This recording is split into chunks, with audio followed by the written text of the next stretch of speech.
Cooker விசில மறந்து உணவு வீணாகி போச்சா? இனி அந்த கவலையே வேண்டாம். வழங்குகிறோம் உலகின் முதல் விசில் கவுண்டர் குக்கர், புதிய அல்ட்ரா குரோனோ. அல்ட்ரா என்றால் ஆரோக்கியம்.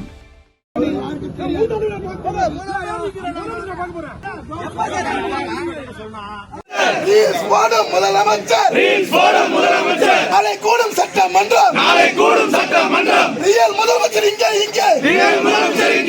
கர்நாடக அரசை கண்டிக்க தவறியதாக கூறி தாவேக அரசை கண்டித்து தஞ்சாவூரில் திமுக கண்டன ஆர்ப்பாட்டம் நடந்தது. இதில் உதயநிதி ஸ்டாலின் பேசும்போது தொண்டர்கள் சிலர் நடிகையின் பெயரை கூறி கோஷமிட்டனர். அதற்கு உதயநிதி இரட்டை அர்த்தத்தில் ஒரு விளக்கம் அளித்து பின் காவிரி பிரச்சனையை சொன்னேன் என்றார். உதயநிதியின் இந்த எல்லை மீறிய பேச்சுக்கு பல அரசியல் கட்சி தலைவர்களும் கண்டனம் தெரிவித்து வருகின்றனர். தாவேக பொதுச் செயலாளர் மற்றும் அமைச்சர்கள் கடும் கண்டனம் தெரிவித்துள்ளனர்.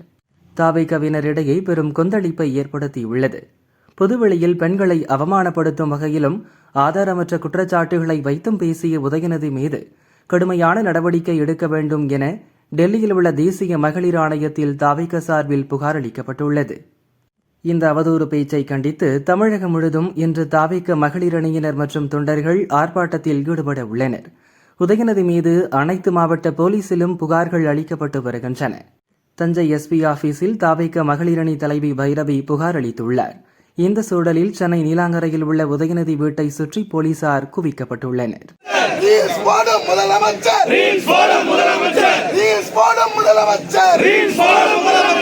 நாளை கூடும் சட்டமன்றம்,